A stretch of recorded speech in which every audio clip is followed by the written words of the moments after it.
અમદાવાદમાં ખાણીપીણીના એકમોની ગુણવત્તા ચેક કરવા માટે એએમસીનો નવતર પ્રયાસ હાથ ધરાયો છે।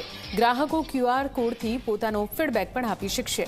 હાલ શહેરની પાણીપુરીની લારીઓ પર કોડ લગાવવાનું આયોજન કરાયું છે। અન્ય ખાણીપીણીના એકમો પર પણ અમલ કરવામાં આવશે। સ્ટાફની ઘટ હોવા છતાં સેમ્પલ અને દરોડાની કામગીરી ફૂડ સેફ્ટી ઓફિસરની નિમણૂક થાય તેની પ્રક્રિયા પણ ચાલુ હોવાનું કહ્યું।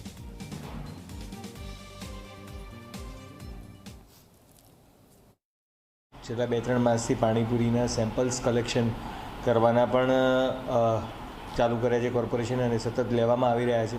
તો કોર્પોરેશન દ્વારા તો સેમ્પલિંગની કાર્યવાહી કરવામાં આવે છે, પણ સાથે સાથે લોકોનો પણ ફીડબેક મળે કે જે જગ્યાએ કોઈ અનહાઇજેનિક પરિસ્થિતિમાં ફૂડનું વેચાણ થઈ રહ્યું હોય તો એ માહિતી સીધી કોર્પોરેશન સુધી પહોંચે, એના માટે એક પ્રયત્ન કરવામાં આવી રહ્યો છે, જેમાં અંતર્ગત એક ક્યુઆર કોડ સિસ્ટમ ડેવલપ કરવામાં આવશે, જેમાં નાગરિકો ફીડબેક આપી શકે।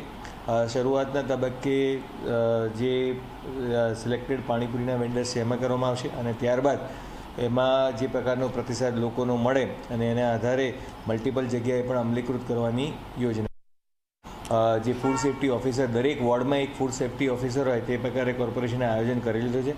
આગામી ટૂંક જ સમયમાં તમામ વોર્ડમાં ફૂડ સેફ્ટી ઓફિસરની જગ્યા ભરાઈ જશે અને જે કેસીસ આવે છે જેમાં હાલ પણ કોર્પોરેશન દ્વારા તમામ જગ્યાએ કાર્યવાહી કરવામાં જ આવે છે, જે CCRS કમ્પ્લેન્ટ્સ છે અને પ્રોએક્ટિવ ચેકિંગ પણ કોર્પોરેશન દ્વારા કરવામાં આવે છે અને આગામી સમયમાં દરેક વોર્ડમાં એક ફૂડ સેફ્ટી ઓફિસર હોય અને તમામ જગ્યાએ મહત્તમ ચેકિંગ થાય એ પણ થશે અને ઇવન આજની તારીખે પણ એક પણ સિટીઝન દ્વારા કમ્પ્લેન કરવામાં એટેન્ડ ન થાય એ પ્રકારના કિસ્સા બનતા નથી અને આ ફૂડ સેફ્ટી એ અમારી પ્રાયોરિટી છે અને ગુણવત્તા વધે અને દરેક લોકોને આરોગ્યપ્રદ ખોરાક મળી રહે તે માટે અમે કટિબદ્ધ છીએ।